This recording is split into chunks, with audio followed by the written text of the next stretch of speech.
My older brother won the lottery and proposed to my wife, which she accepted. I kept my mouth shut until 7 months later, when he found out why I didn't say anything. There are few things that can bring joy to a divorced man, but one of them has to be getting a text from his ex, regretting leaving him.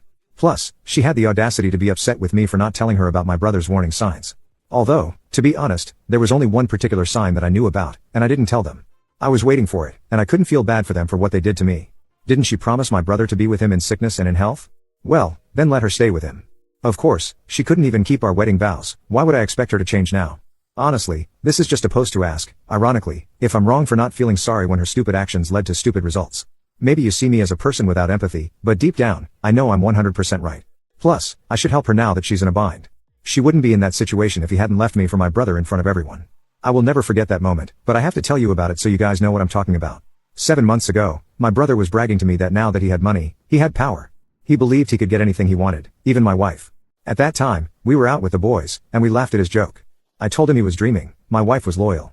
So, he bet $200 that he could steal her from me. He was 110% sure she would laugh in his face. He even considered him a clown because he's not a very serious guy.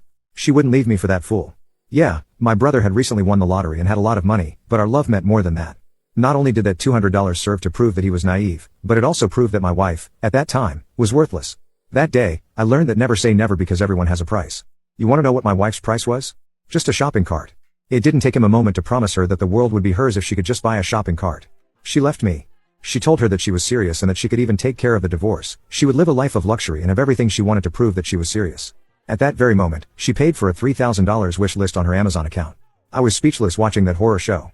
How was it possible that my wife sold herself for a measly $3,000? Of course, I couldn't just pull $3,000 out of my ass and give it to her. I needed to work really hard. For my brother, it was a very small amount with his recent award. That same night, I wanted to surprise her with some great news about our future, but my opportunity was stolen from me when she told me about this. We had a conversation, and she couldn't look me in the eye. She laughed and said that my brother was joking, that he was a clown sometimes. I told her to cancel her order and to cut off communication with him. She mocked me and told me not to control her. If I wanted to, she would leave me for my brother. She said she told me not to control her because she could leave me and be with a man that would treat her better. That night, I went to sleep in a room outside of the house while she locked herself in hers without saying a word. The next morning, she wasn't there. And even though I texted her and tried to call her, she never answered. After a few days, I woke up and went to breakfast only to find breakfast ready and the divorce papers on the table. I had to make myself a coffee to read them properly because I was still asleep, even though the papers woke me up pretty badly. She was really leaving me for my brother. The worst part of all is that my brother, a few days later, sent me a text demanding the $200 because he had really won the silly bet. I finally signed the divorce papers because it made no sense to stay married to a woman like that. If it was money she needed to leave me, well, she better leave. I thought, plus I knew they would be miserable in their marriage. She had no idea what she was getting herself into. My brother was hiding the truth very well. And who was I to tell it? So, I didn't say anything to my wife. I preferred that she find out for herself. And when I signed the divorce, I smiled because I knew disaster was coming. My brother was spending like crazy with no plan for his money. He would soon be in bankruptcy, and she would come running back. But not in a million years would I take her back. 7 months later, I was recovered from my divorce, and my life couldn't get any better. I had finally gotten over the humiliation and was focusing on my business. The day she left me, I wanted to tell her that I had gotten an investor, and everything was about to change. The money was going to help us expand and grow.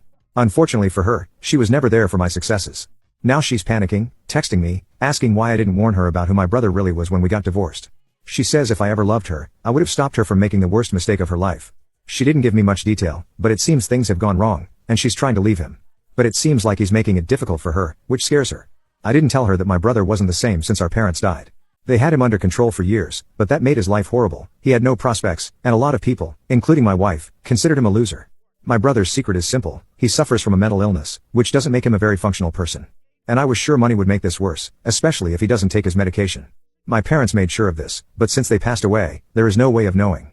Not many people know about the disease because it is not something that is talked about. If you stay on medication, you can pass for a healthy person, even though you have some problems that make everyone see you as a loser. That is why my parents have always tried to hide it so as not to stigmatize it. Maybe in some other post, I will tell you more in detail about it. Update 1. I've had an unexpected visitor at my house, and it has not been rats or cockroaches, which I think would have been a more pleasant visit. I don't even know how she found out where I live, considering I moved a month ago and bought a new house. My business has improved a lot since she left. I won't say I'm a millionaire for nothing. My income has tripled since then, and I can afford to buy a house with the help of the bank. The fact that I don't have to pay money to my ex-wife, who is remarried, also helps quite a bit. Yesterday, she showed up at my doorstep and refused to leave without talking to me. She stood in the heat for hours, and in the end, I went outside to sit on my porch to drink an iced tea, and there she was. She had a lot to say and probably was very thirsty, but she had made me the tea just for myself because it was hot, and I wasn't about to share. The summary of what she had to say is this: she was very sorry for leaving me and realized that she was too hasty to leave me. Rushing has to be the euphemism for what she actually did. She said that we had had a lot of problems in our marriage, and the fight over the Amazon shopping cart escalated too far. She also told me that the day she left home, she left with my brother, and that was the first night they spent together. Having screwed things up with me, she went ahead with the divorce, and even though she felt bad, she consoled herself with the thought that I would be well taken care of. I listened to this, sipping my tea and making noise as I drank. But the marriage to my brother was not what. Now comment update to tag you on part 2. Update. My older brother won the lottery and proposed to my wife, which she accepted. I kept my mouth shut until 7 months later, when he found out why I didn't say anything. Part 2. I expected that there were things that began to come to light over time, and you guys will know what they are. She said he was sweet one moment and unbearable the next. He couldn't understand it, but he tried with all his might to make me happy. Then one day, she had an unforgettable outburst that showed her a new side of him, a new side that terrified my ex. The little detail that only his immediate family knew was that I knew that side of him. I had already experienced it. It was Kurt's other personality, one he called Charlie. He had been diagnosed with dissociative identity disorder since he was 17. My parents had monitored his health for a long time, making sure he took his medication and followed healthy patterns like getting enough hours of sleep. But since they died, there was surely no one to do it. Maybe he followed his routine as best as possible, but the money and his new life surely led him down a path of chaos. So, you understand that on a bad day, Kurt could wake up one morning with a completely different personality and do things that he normally would never do. A couple of hours later, he would go back to normal without remembering anything that had happened. The problem is that that personality, called Charlie, did some pretty bad things to the point that he was expelled from high school. When that happened, it was when my parents took him to a specialist, and there he was diagnosed with this disease.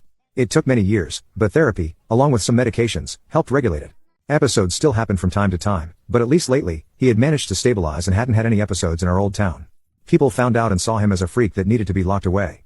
They were very hostile to my brother, so we ended up moving. When he wanted to marry my ex-wife, I was pretty sure Charlie was in control. I knew all this was going to bring that part of him out again. Anything that can upset him is a trigger for his illness, and as I said, for him, a lot of things happened in such a short time that he surely started to lose control. Making $2 million or getting a wife are not the things Kurt needed so quickly, but that's what he got. Now, my ex-wife has discovered the secret and is in a dilemma. Either she stays with him and tries to help him get better, or she asks for an annulment of the marriage since my brother didn't inform her about the condition. But both situations pose problems for my ex-wife. First, she doesn't want to stay with him because he terrifies her, and second, a dissolution of the marriage implies that they were never married, which also includes money. Good thing they don't have much. It's not my problem because she's not my wife, and I'm not interested. I just listened to her until my tea was finished, then I went into my house because it was already nighttime, and I turned off my porch lights. I own a business, but I'm not made of gold. The next morning, my ex-wife was not there. It worries me. I live in an area where many claim to have seen UFOs. I have never seen one, but I wonder if they took her. If they did, they should return her very soon. They wouldn't have even left her in the middle of nowhere, they would have returned her a few blocks away. People don't like my humor because I should take things seriously, for example, my brother's illness. Well, yes, but my brother's illness doesn't give him the right to do what he wants, and my ex-wife doesn't give her the right to leave me for money. So, yes, I'm going to take it with humor. What would be the alternative? Cry my entire post? And to those who said not to take UFOs with humor, well, I don't know what to answer them. Update 2. The jokes write themselves when it comes to my brother and his wife. They are both a joke, so they are very funny right now. All I'm about to tell you is information I learned against my will. A couple of nights after my ex came over, I was buying some snacks at a store when my brother angrily confronted me.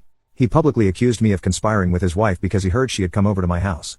I still don't understand how he found out, but let's make sure I was kicked out a few days later. I found out they were actually getting divorced, thanks to her, which was a good move, and he had kicked her out of his house. Apparently, she didn't agree with being kicked out, so she decided to start a smear campaign against him, telling people he was crazy and had a split personality. My phone would not stop ringing with people asking about my brother. I eventually had to turn it off. Someone called me and said she would come over to his house to see him and then tell me how well or bad things had gone. When she got home, there were bottles everywhere, and he was passed out on the couch. No alcohol helps his condition. The place smelled horrible and looked like she had been surviving on takeout for days. She woke him up and told him to go take a shower. He was dazed but listened to her. She then cleaned up what she could and made him a sandwich with what little she found in the fridge. When he finished showering, she joined this person in the kitchen, and they talked. The truth was her life was pretty much ruined. Nothing would be left if she went through with the divorce. She would be left with nothing because there wasn't much left for a lawyer. She had just found out her bank account was in the red, and that led her to make the post. He got her reported and removed for harassment, but the damage had already been done. It makes sense that my ex wants a divorce and not an annulment, although at this point, there isn't much to divide unless they liquidate all of their assets. The amount of things I have to tell you, between jokes I have and things I have found out, is overwhelming. I first started approaching my ex and asking her about the divorce. I was really stressed out because even if she gets a divorce, she wasn't going to get any money. I probably dropped some hints that I would be there for her after the divorce. No, I'm not thinking of getting back together with her. Keep reading. Shortly after, there was an auction of my brother's assets held by the bank. I bought his favorite car, the one he bragged about, and took my ex-wife on a date with. I sent him pictures of us in the vehicle, and he just lost his mind. He was crying, saying that he didn't need this at his worst moment. He told me that his life was about to be ruined and that he really needed my help. He asked me to stay away from my ex-wife because she broke us up, and it would only bring more problems. I told him that I didn't care about my ex-wife, I just drove her around so I could take the picture for my brother. After I dropped her off at her house, and even though she thought we were on a date, I blocked her. It's been a little joke next to what happened months ago. He called me and texted me non-stop, some asking me for forgiveness as a brother. I just told him to get help because his mental problems were going to cause him more pain. And you know what he said? That he didn't have any mental problems, he just got kicked out of high school for having done some mischief. When they took him to a psychologist for his bad behavior, he just decided to say that he had other voices in his head just to get out of the problem. It was something he had read and thought it could help him. That's why he had a recovery and looked normal. He didn't even take his medication. He just spit it out shortly after pretending to have swallowed it in front of my parents. At this moment, I would tell you that I am very surprised, but I always knew he was an idiot. The difference is that before, I thought he was a mentally unstable idiot, but now he is just a plain idiot, one who even. Now comment update to tag you on part 3.